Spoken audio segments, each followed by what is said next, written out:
தாத்தா பேர் எம் சுப்பிரமணியர்னு பேர், எங்கள் அப்பா பேர் எஸ் கணேஷியர்னு பேர், அவருடைய புத்திரன் நான் ஜி ராமமூர்த்தின்னு பேர். இந்த ஊர் மாமா ஆனந்த தாண்டபுரம். ஆனந்த தாண்டபுரங்கிற ஊர். ஆனந்த தாண்டபுரங்கிறது ஊர். ஆனந்தாண்டபுரம்னு சொல்லுவோம்.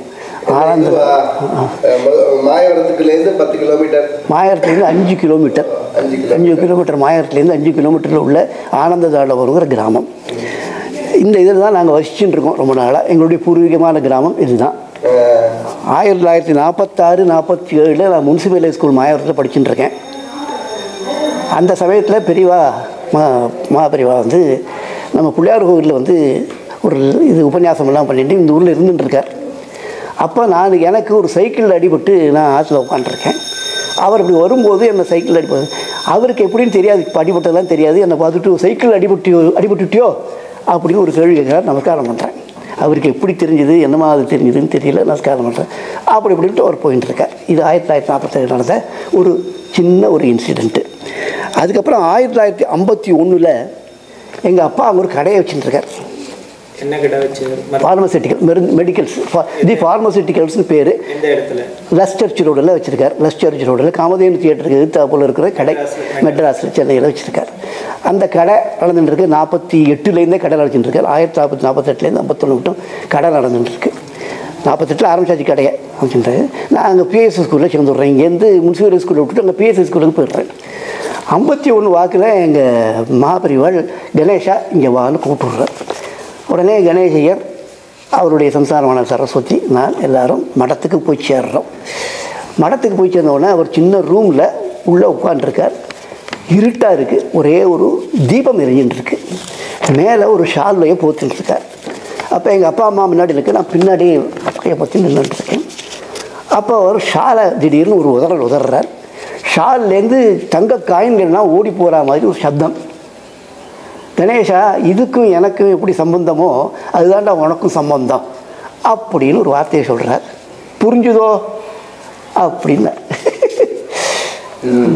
அதுக்கப்புறம் நீ அப்பாவுக்கு போய் சுசுஷை செய் அப்படின்னு சொல்லிட்டு இந்த பாதுகையை வச்சு நான் இங்கே வச்சுக்கோ அப்படின்னு சொல்லிட்டு பாதுகையும் கொடுத்துட்றார். இந்த பாதுகையும் தலையில் வச்சுட்டவர் அந்த கடையை மூடிவிட்டு ஆனந்தாண்டத்துக்கு 1951-52 வந்துடுறோம். அப்போ அந்த கடை உங்களுக்கு லாபமாக தான் நடந்துட்டு இருந்ததா? நஷ்டத்தில் தான் இருந்தது. நஷ்டம். அது லாபத்தில் வரல. அப்போ நஷ்டமாக தான் இருந்தது. நஷ்டத்துலேயே விற்றுவிட்டு, அவர் சொன்ன ஆக்கியபடி நஷ்டத்துலேயே விற்றுவிட்டு இங்கே வந்துடுறோம். என்னதான் நஷ்டமாக இருந்தாலும் விற்றுவிடணும். அவர் சொல்லிவிட்டார், இன்னும் அங்கே இருக்கக்கூடாதுன்னு சொல்லிட்டு தாத்தாவுக்கு சுஷ்ரூஷை பண்ணணும்னு வந்துவிட்டோம்.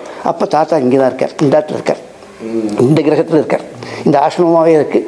அப்போ அவர் அங்கே இருந்துட்டு இங்கேருந்து சாப்பாடெல்லாம், அவருக்கு ஒரு தேதூர் பிச்சை ஒருத்தர் கூட இருந்தார், அவர் தான் கொடுப்பார். அவருக்கு சுஷ்ரூஷிக்க ஆரம்பிச்சுட்டார். இது 1951 நடந்த ஒரு நிகழ்வு. இதுக்கப்புறம் அவர் இங்கே வந்து விடுறார். நான் அதுக்கப்புறம் 1952-54 நேஷ்னல் காலேஜில் படிக்க போயிட்டு இன்டர்மீடியட் படிச்சுட்டு 54-58 இன்ஜினியரிங் காலேஜ் படிச்சு விட்றேன். 54-58 இன்ஜினியரிங் பாஸ் பண்ண அப்புறம் எனக்கு வேலை கிடைக்கிறது. முதல்ல ஹைதராபாத்தில் வேலை கிடைக்கிறது. அந்த 58 நான் எங்கள் அப்பா சொல்கிறேன், நீ முதல் வேலை கிடைக்கிறது, நீ போய் பெரியவாள்கிட்ட போய் ஆசீர்வாதம் பண்ணிட்டு அதுக்கப்புறம் போ அப்படின்னு சொல்லிவிட்றார். அதனால் 58 எண்டில் நான் போய் மகாபரிவாளை ஒரு பழத்தோட வச்சு நமஸ்காரம் பண்ணி பார்க்குறேன். கணேசன் பிள்ளையோ அப்படின்னு ஒரு கேள்வி கேட்டு, என்ன அப்படின்னார். நான் இன்ஜினியரிங் பாஸ் பண்ணிவிட்டு வேலைக்கு போகிறதாக இருக்கேன், பெரியவா ஆசீர்வாதம் பண்ணணும் அப்படின்னு கேட்குறேன். நீ கெமிக்கல் இன்ஜினியர் தானே அப்படின்னார். ஆமாம், கெமிக்கல் இன்ஜினியர். பக்கத்தில் ஒரு ஆரஞ்சு பழம் இருக்குது. அந்த தோலை எடுத்து அவர் அந்த விளக்கு மேலே புழியிறார். விளக்கு பிசு பிசு பிசுன்னு எரியுது. இந்த எரிச்சலை பார்த்தோன்னா நானே என்ன இப்படி எரியுதுன்னு பார்த்துட்டு இருக்கேன் ஆச்சரியத்தோட. இது என்னன்னு தெரியுமோ அப்படின்னு ஒரு கேள்வி கேட்குறார். எனக்கு தெரியல. இல்லை, கெமிக்கல் இன்ஜினியர், இதுக்கு பேர் சிட்ரிக் ஆசிட்னு பேர். இது சாஸ்திரத்துலாம் சொல்லியிருக்கு. இந்த அமிலம்னு சொல்லி சாஸ்திரத்துலாம் வரும். நீ இப்போ படிச்சிருக்க அப்படின்னு சொன்னார். ஒன்றுதே அப்போ தான் நம்ம ஒரு முட்டாள்னு நம்மளாவே தெரியுது. ஒன்றும் அறியாத முட்டாள் அப்படின்னு தெரிஞ்சிட்டோம். சரி அப்படின்னு 2 கையை நீட்டுறார். கையை நீட்டி, தாத்தா எம் சுப்பிரமணியர் கை எப்படி சுத்தமோ அப்படி இரு போ அப்படின்னு ஒரு ஆர்டர் கொடுக்குறார். அது என் மண்டையில் ஆணி அடித்தா மாதிரி இறங்கி விடுறது அந்த சுத்தம். வேலையில் சுத்தம் அப்படிங்கிறது மண்டையில் ஏறி விடுறது. அப்புறம் நான் வேலைக்கு போயிடுறேன். வேலைக்கு போயிட்டு 58 வேலைக்கு போயிடுறேன். இதுக்கப்புறம் 69 58 ஹைதராபாத்துக்கு வேலைக்கு போயிட்டு நான் நெய்வேலிக்கு வேலைக்கு வந்துட்டு இருக்கேன். நெய்வேலியில் ஒரு 7 வருஷம் இருக்கேன் நெய்வேலியில் வேலையாக. அப்போ எங்கள் 69 எங்கள் தாத்தா காலமாயிடுறார். 68 69 காலமாயிடுறார். அப்போ வந்து பார்ட்டிஷன் ஏற்படுறது. காலமாயிட்டனால அந்த பார்ட்டிஷனுக்காக நான் இங்கே இருந்ததுனால எங்கள் தாத்தா காலமான போது நான் இங்கே வந்து அவர் பக்கத்தில் இருந்தேன். அவர் சன்னியாசம் எடுத்துக்கிறேன்னு முன்னாடி சொல்லிட்டு இருந்தார். ஆனால் வாண்டான்னு விட்றார். அவர் சன்னியாசம் வாண்டான்னு விட்றார். எனக்கு அதுக்கு லாய்க்கில்லைங்கிற மாதிரி சொல்லிட்டு அப்படின்னு விட்டார். சன்னியாசம் எடுத்துக்கிறேன். அந்த சன்னியாசம் எடுத்துக்கிறவர் இதை முடிச்சாச்சு. அவர் காலம் முடிஞ்சப்பறம் ஒரு 2 பேருக்கு பிரதர்ஸ்க்குள்ள ஒரு பிரிவினை வரதுனால அந்த பார்ட்டிஷன்லாம் அவர் டீட்டெயிலாக எழுதியிருந்தார். ஆனால் இந்த பூஜை சமாச்சாரத்தை பற்றி அவர் எழுதலை. அதை பார்ட்டிஷனில் போய் எழுதுவாடா, எழுதவே இல்லை. இந்த பூஜை சமாச்சாரம் மேரு வச்சுருந்து இந்த மேருவானது ஒரு மேரு வச்சுட்டு ஒரு பூஜை பண்ணிட்டுருக்கார். இந்த மேருவானது அவருக்கு ரொம்ப நாளைக்கு முன்னாடியே பெரிய இது சிங்கேரி பெரியவா சந்திரசேகர பாரதி மூலமாக தேது சுஷ்டாரிகள் வாங்கி தேது சுஷ்டாரிகள் வந்து பரமாச்சாரியர்கள்ட்ட கொடுத்து பரமாச்சாரியால் எம்சுல்மன்கிட்ட கொடுத்துட்றார். அந்த பூஜை இங்கே வந்துட்டுருக்கு. ஆகக்கூடி இந்த 3 இதில் வந்துட்டுருக்கு. இங்கே தான் அந்த பூஜை நடந்துருக்கு. தேது இங்கே தான் அவர் பூஜை பண்ணிட்டு இருந்தார். இந்த பூஜையை பற்றி இப்போ பார்ட்டிஷன் என்ன ஆகுதுங்கிறது தெரியாது. உடனே அது என்ன பண்ணுறதுன்னு தெரியாது போது இவாள்லாம் எங்கள் பெரியப்பா எங்கள் அப்பா 2 பேருமா போய் காஞ்சிபுரத்துக்கு போய் பெரியவாளை கேட்க ஒரு வாரம் கழிச்சு வா அப்படின்னு சொல்லிவிட்டு அனுப்பிச்சுட்டார். அதுக்கப்புறம் அவர் சொல்லி அனுப்பிச்சிருக்கார் அவளை வர சொல்லி. எங்கள் அப்பாவுக்கு சொல்லுறது தகவல் முதல்ல தகவல் சொன்னது பெரியப்பா பெரியம்மாவுக்கு தான் நீங்கள் 3 நாளில் வந்து சேருன்ட்ருக்கார். ஏதோ ஒரு காரணத்தால் 3-4 நாள் ஆகியும் போகவே இல்லை. இந்த வாரம் போகலை. அதுக்கப்புறம் எங்களுக்கு செய்தி வருது, கணேஷா நீ உன் ஆம்படையாரோட இங்கே வா அப்படின்னு சொல்லிடுறார். அங்கே வந்தவுடனே இந்த மேரு எடுத்துன்னு வாழ்ந்தார். இந்த மேரு எடுத்துன்னு வான்னு சொல்லிடுறார். இந்த மேரு எடுத்துன்னு அவர்கிட்ட வச்சு விட்றார். இதுக்கு என்னன்னு தெரியாது. மேரு எடுத்துன்னு வா அப்படின்னா மேரு எடுத்துன்னு வைக்கிறாருங்க. அந்த மேருவை நீ வஸ்திரத்தை குடினார். அந்த வஸ்திரத்தில் போட்டுடுறார். நீ வச்சுக்கோ, நீ பண்ணு அப்படின்னு கையில் கொடுத்துட்றார். அப்படி இந்த பூஜை இந்த எஸ்கணேஷருக்கு வந்து சேர்ந்துடுறது. எனக்கு இன்னும் வந்து சேரலை. எஸ்கணேஷருக்கு தான் வந்து சேர்றது. போகும் எஸ்கணேஷருக்கு வந்து விடுறது. அவர் எஸ்கணேஷர் கொஞ்சம் நாளாக பூஜை பண்ணிகிட்டே இருக்கார். நான் இந்த இன்ஜினியரிங் பாஸ் பண்ணதுனால இந்த அகங்காரம் மமக்காரம் எல்லாம் நிறையா கூடி நான் பெரிய இன்ஜினியர் அப்படிங்கிற மமதியெல்லாம் சுற்றின்னு இருக்கேன். இதுக்குள்ளே பல இதெல்லாம் இருந்தால் கூட அந்த பதவி அந்த இதெல்லாம் இருந்துகிட்டு இருக்கு, மனசுக்குள்ள ஓடின்னு இருக்கு. அதில் இருந்துட்டு இருக்கிற காலத்தில் எங்கள் அப்பா பார்த்தார், இந்த பையனும் இந்த பூஜை கிட்டலாம் வரமாட்டேன், இப்படியே போயின்னு இருப்பேன் எங்கேயாவது. ஏன்னா இந்த இருக்கோ இல்லையா இந்த லௌகிக விஷயத்தில் ரொம்ப பிரமாதமாக இருக்கா மாதிரி நமக்கு ஒரு நினப்பு வந்துடுச்சு. இந்த ஒரு பிராந்தி இருக்க, இந்த பிராந்தி என்னை வந்து குடி கொண்டு கொடுத்தோடைய. இந்த பிராந்தியில் குடி கொண்டு இருக்கிற சமயத்தில் பார்த்தாரு இவர் என்ன இவன் வருவானம் வர மாட்டேன்னு சொல்லிட்டு ஒரு சமயத்தில் பெரியவாட்டியே போயிருக்கார். இதை மடத்திலேயே திருப்பி கொடுத்துடலாமா, ஏதாவது ஏற்படுமான்னார். காலம் வரும் வச்சுக்கோ அப்படின்னு அழுத்தி சொல்லிவிட்டார். அவரும் வச்சு விட்டார். நான் இப்படி அலைஞ்சிட்டு இருக்கிற காலத்தில் நிறைய இந்த சுத்தம்ங்கிற காரணத்தினால எனக்கு நிறைய இந்த சுத்தம்னு அவர் சொல்லிட்டாரா, இந்த சுத்தம்ங்கிறத ஃபாலோ பண்ணுறதுனால எனக்கு நிறைய இடைஞ்சல்கள் வர ஆரம்பிச்சிடுச்சு. இடைஞ்சல்கள் பலவிதமாக என்னுடைய மேல் அதிகாரிகள்கிட்டேருந்தும் மேனேஜிங் டைரக்டர் முதலிய எல்லார்ட்டேருந்தும் நிறைய ப்ராப்ளம்ஸ் வர ஆரம்பிச்சுடுச்சு. இந்த மினிஸ்டர்கிட்டேருந்தும் ப்ராப்ளம் வர ஆரம்பிச்சுடுச்சு. திவாரி ND திவாரிகிட்டேருந்தே ப்ராப்ளம் தானே சொல்கிறேன். ND நேர்மையாக இருந்ததுனால நேர்மையாக அவார்டுக்கு தகுந்தா போடி வளைந்து கொடுக்காத காரணத்தினால் எனக்கு பலவிதமான ப்ராப்ளங்கள் வந்துடுத்து. வளைய மாட்டேன்னுட்டேன். பெரியவா போட்ட அந்த ஆணி அப்படியே அது ஆணியே இருந்துடுத்து. அதுக்கு என்ன ஆச்சுன்னா அந்த இடத்துல ஒரு இன்டர்வியூ சொல்ல இப்போ MD ஒரு நாளைக்கு PRS ராவல் பேர், அவர் என்னை ஒரு ரூமுக்கு கூப்பிட்டார். எதற்கு உட்காருன்னார். உட்காண்டேன். இந்த சேரில் நான் உட்காந்துருக்கேன்னா எப்படி உட்காந்துருக்கேன் தெரியுமான்னார். எனக்கு தெரியாது அப்படின்ட்டு. இதில் பரமாச்சாரியால் உட்காரனா உட்கார முடியுமான்னார். பரமாச்சாரியால் உட்காரவே மாட்டார் என்ன, அதில் உட்காரவே மாட்டார் என்ன, நீ அந்த மாதிரி இருக்கணும்னா இதில் உட்கார முடியாது என்ன. பரவாயில்ல, ஆனால் அவர் மாதிரி நான் இருப்பேன்னு நீங்கள் நினச்சிக்காதீங்க. அவர் இங்கேயோ இருக்கார், நான் ஏதோ இருக்கேன். அவர் சொன்ன ஒரு வார்த்தையை மதிச்சுன்னு இப்படி இருக்கேன், அவ்வளோதான். அதனால எனக்கு எது வந்தாலும் பரவாயில்ல அப்படின்னு விட்டேன். அதனால் எனக்கு வந்து திவாரி ND திவாரியோட ஒரு இது வந்ததுனால நான் வந்து வாலண்டரி ரிட்டர்ன் எடுத்து வேலையை விட முடியாத ஒரு வாய்ப்பு வந்துடுச்சு. வாலண்டரி ரிட்டர்ன் 1991 வாலண்டரி ரிட்டர்ன் எடுத்து ஊருக்கு வந்து சேர்ந்துட்டேன். அவருடைய வார்த்தைக்கு அவருங்க. ஏன்னா இந்த சமயத்தில் எனக்கு வந்து 1900 இதில் வந்து எனக்கு வந்து இது 40 சீவித்த உபசியமாக இருக்குது. எனக்கு வந்து இது ஊட்டியில் இருக்கும்போது நடுப்புற சீவித்த அவர் என்ன சொன்னார், do your duty, beyond that do anything, கரெக்டாக timing punctuality, do your duty, don't expect any அப்படின்னு சொல்லிட்டார். அதுபடி அவர் சொல்ல முடியும், அவரும் அப்படி ஆணை அடிச்சு விட்டார். அதனால் இதுபடி அவர் சொல்ல முடியும் வந்துட்டு இது நான் எனக்கு மேடு கொடுக்கல. பஞ்சதசி ஆகி சோடசி ஆச்சு, நீ ஊருக்கு வான்னு அவர் சொன்னார். ஊருக்கு இங்கே வந்தேன், எங்கள் ஊர் நான் சொன்ன இப்போ இங்கே வந்தோடனே கணேசையர் உங்களுக்கு மகாபரிவாள் கொடுத்தது இப்போ இவனுக்கு கொடுக்கலாம், ஏன்னா அவர் காலம் வரும்னு சொன்னாரோ இல்லையோ, அந்த காலமுக்கு வந்து கொடுத்து விட்டார். அப்போ நான் இதை முடியல வாங்கிட்டேன் அப்பாக்கிட்டேருந்து. அப்பாவுக்கு ஒரே சந்தோஷம் இதில். இப்படி மேலும் என்கிட்ட வந்து அதுக்கப்புறம் நான் சப்பரியா பச்சத்தி பண்ண ஆரம்பித்தேன். அந்த காலத்தில் பெரியவாளுக்கெல்லாம் பண்ண பூஜையை புல்ல எடுத்துட்டான்னா சந்தோஷப்படுறா இல்லையா? சந்தோஷம். சொத்து சேர்த்துருக்காளா அதை பற்றி அவர் விசாரிக்கவே இல்லையா? இதைத்தான் பற்றி விசாரிச்சார். இது எங்கே வந்தது, ஏது வந்தது, எப்படி வந்தது இருந்தால் கேட்குறாரு. இதை கேட்டு நான் பூஜை எடுத்துட்டேன். எங்கள் அப்பாவுக்கு பெரியவாளுடைய இதை நான் பெரியவா இதுபடி உத்தியோகத்தில் இருந்துட்டேன். அப்பா பெரியவாளுடைய இதுபடி இப்பவும் பூஜை பண்ண ஆரம்பிச்சுவிட்டேன். அது அவருடைய அனுகிரகம் வந்து இன்னொரு குருநாதர் வழியாக வந்துடுத்து.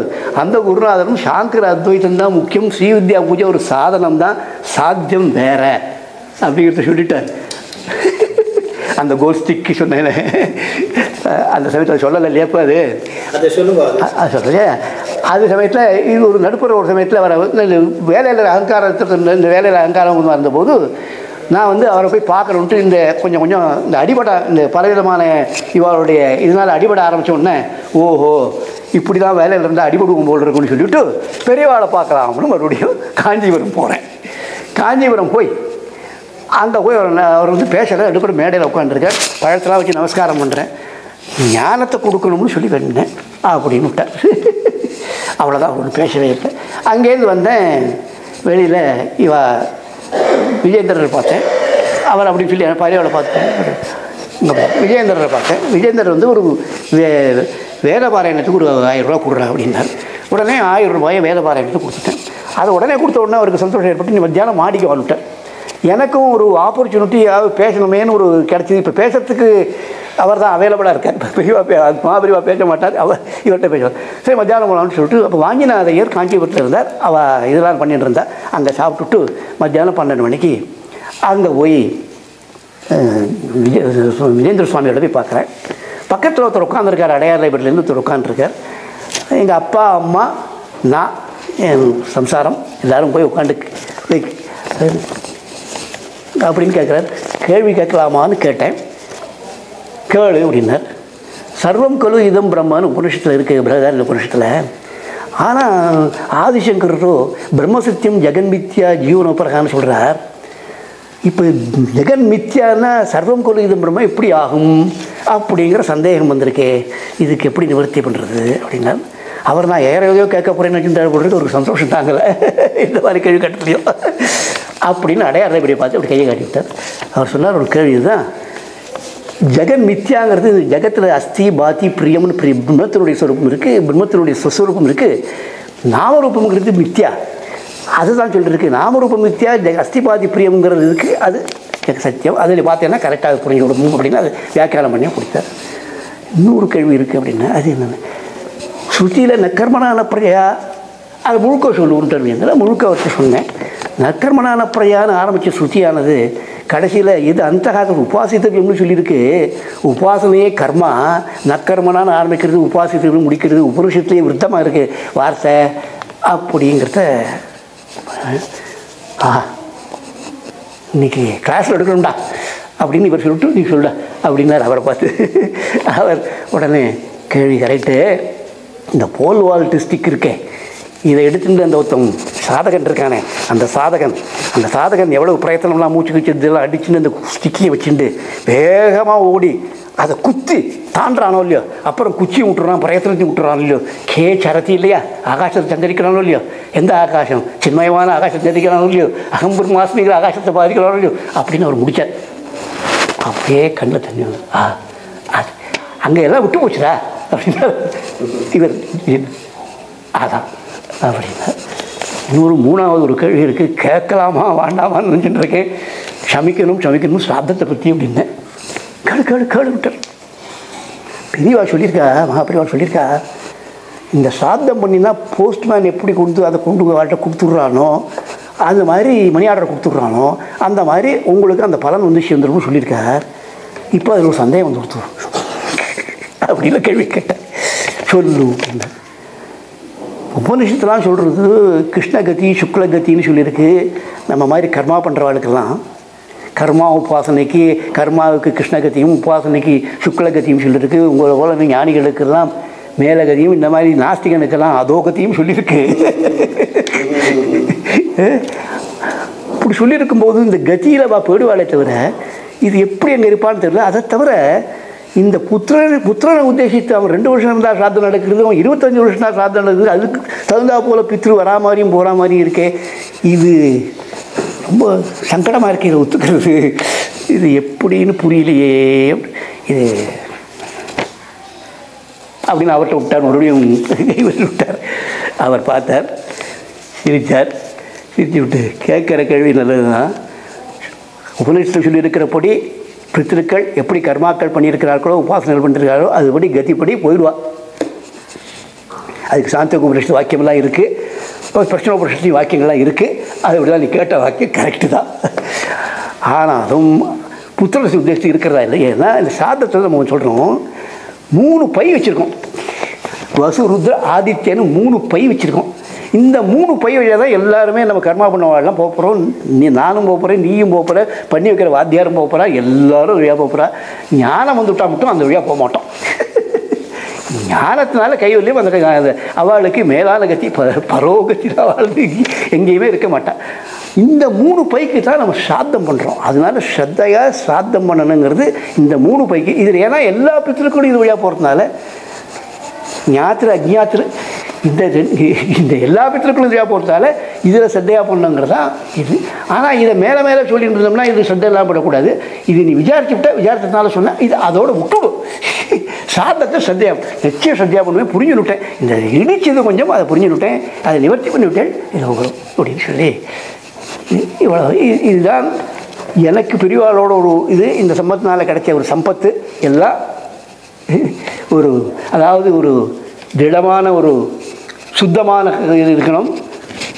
நிச்சயமாக கர்மானுஷ்டானங்கள் பண்ணணும், உபாசனையும் நல்லா பண்ணணும், பண்ணிவிட்டு ஞானத்துக்கு தான் போகணும். அதுதான் ஞானாத்திய கைவல்யங்கிறது ஞானத்துக்கு தான் போகணும். அது ஆதிசங்கர் சொன்ன வாக்கு தவிர வேறு எதிலேங்கிறது அது பரமாச்சாரியால் கொடுத்த அந்த ஒரு அனுகிரகத்தினால் வந்ததே தவிர வேறு எதிராலையும் வரவில்லை. இதுதான் பெரிய அனுகிரகம் இருக்கு. அதோட பெரிய அனுகிரகம் இவ்வளோ பெரிய ஆற்றுல இந்த கிராமத்தில் வந்து உட்காந்துட்டு ஆராதனை பண்ணுற ஒரு பாக்கியம் கிடைச்சிருக்கேன். சப்தம் எல்லாம் இல்லாமல் நான் மாட்டுன்னு பண்ணிட்டு இருப்பேன். மத்தியானம் பாஷ்யம் பார்த்துட்டு இருப்பேன், இப்படியே பண்ணிட்டு ஓடிட்டு இருப்பேன். ஆற்றை பார்த்தாலே ஆனந்தமாக இருக்கு. பாஷ்யத்துக்கு கூட யாரானும் வருவாளா? சில பேர் தேதூர்லேருந்து விஷாலங்கிற வந்து கேட்க வருவோம். இது இந்த இடத்துல பெரியவா அந்த பூஜை பண்ணியிருக்கான்னு மாமி சொன்னா. ஆமாம், மாமி ஒரு நிமிஷம் வர சொல்லுவோம். மோகாம்பாள்னு பேர். இவ தான் எனக்கு கூட இருந்து எல்லாத்தையும் நடத்தின்னு இருக்கா. இவ வந்து பூஜை பெரியவா இங்கே பூஜை பண்ணும்போதெல்லாம் நான் அப்போ பெரிய மனுஷியான புதுசாக கல்யாணம் எடுத்து எனக்கு ரொம்ப சீக்கிரத்துலேயே. அப்போ உள்ளூர் தான் எனக்கு 9 வயசு 8 வயசு தான் இருக்கும். வருஷம் தெரியல எனக்கு, கல்யாணமே ஞாபகம் இல்லை. நான் 4th ஃபார்ம் படிக்கும்போது இவன் வந்து இவளுக்கு 10 வயசு இருக்குன்னு நினைக்கிறேன், எனக்கு 14 வயசு இருக்குன்னு நினைக்கிறேன். கல்யாணம் பண்ணிவிட்டா இவங்களுக்கு 7 வயசுல உபநயனம் ஆயிடுச்சு. 7 வயசுல உபநயனம், 10 வயசுல இவளுக்கு 10 வயசுல கல்யாணம், எனக்கு 13 வயசுல. தஞ்சாவூர்ல வாத்திமாடத்துல கட்டாயம் இப்படிதான் பண்ணிட்டு இருக்கிறது. அப்படிதான் பண்ணினேன்.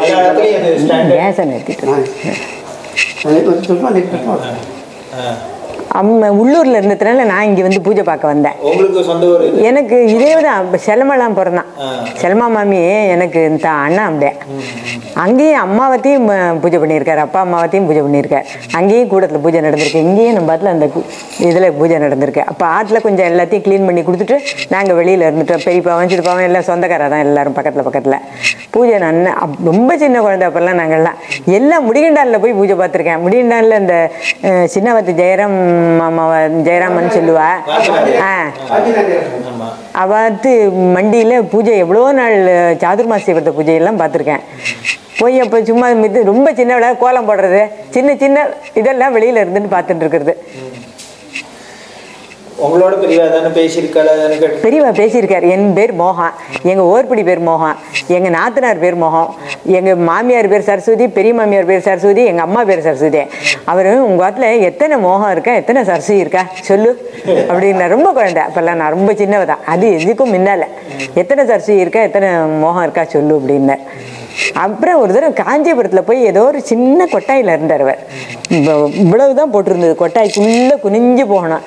அந்த கொட்டாயில் நீ என்ன ஸ்லோகம் சொல்லுவேன்னார். நான் சௌந்தரலஹரி, இந்த ஆரியாஜரம் இதெல்லாம் தான் கொஞ்சம் படிப்பேன் அப்படின்னு. மூக்கபஞ்சசதி இதெல்லாம் தான் படிப்பேன். நீ சௌந்தரலஹரி பாராயணம் பண்ணு அப்படின்ன. அந்த பல்லாக்குக்குள்ளே உட்காந்துருக்கேன். சௌந்தரலஹரி பாராயணம் பண்ணிட்டு இருக்கேன். சௌந்தரலஹரி பண்ணுமே இது லலிதா சஹஸ்ரநாமம் இந்த மாதிரி எல்லாம்.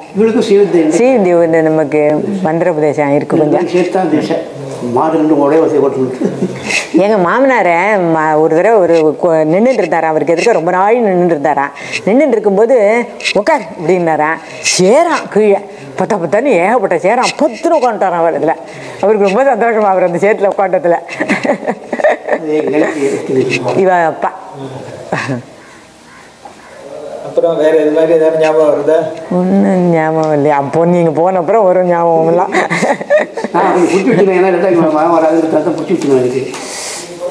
நிறைய இடங்கள்.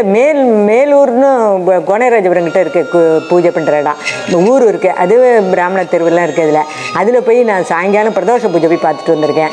கோனேரி ராஜபுரத்தில் எனக்கு அம்மா நான் பாட்டி எல்லாம் இருக்கா, அத்தை எல்லாம் இருக்கா.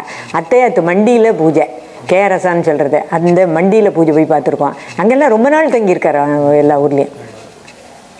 முடிகண்டானில் தான் நிறைய எப்போதும் இருப்பேன். பெரியவாளுக்கு இந்த 18 கிராமே ஒரு பெரிய கோட்டையாக, பெரிய கோட்டை தான் பெரிய கோட்டை. இந்த அவர் விடவே மாட்டார். இந்த விட்டுக்கோட்டையும் வந்து சேர்ந்து அவள் இப்போ நிறைய மடத்துக்கு கைங்கரியம் பண்ணியிருக்கா. அது வந்து பெரியவாளுக்கும் அதில் ரொம்ப வாழ்க்கை அது ஒரு முக்கியம். எல்லாரும் எங்கே இருக்கா மெட்ராஸில்? எந்த இடத்துல? பையன் வேலைச்சேரியில் இருக்கான். பொண்ணு ஒத்தி வந்து கேகே நகரில் இருக்கா, ஒத்தி சூளமேட்டில் இருக்கா. பெரியவா பாதுகா, பெரியவா கொடுத்த பாதுகா. வா, பெரிய அனுகிரகம் தான் உங்களுக்கு. பெரியவாளை நேரடியாக கூப்பிட்டு கொடுத்துருக்கா. இங்கெல்லாம் பெரியவா தான் வச்சுருக்காங்க, அங்கே வச்சுருக்காங்க.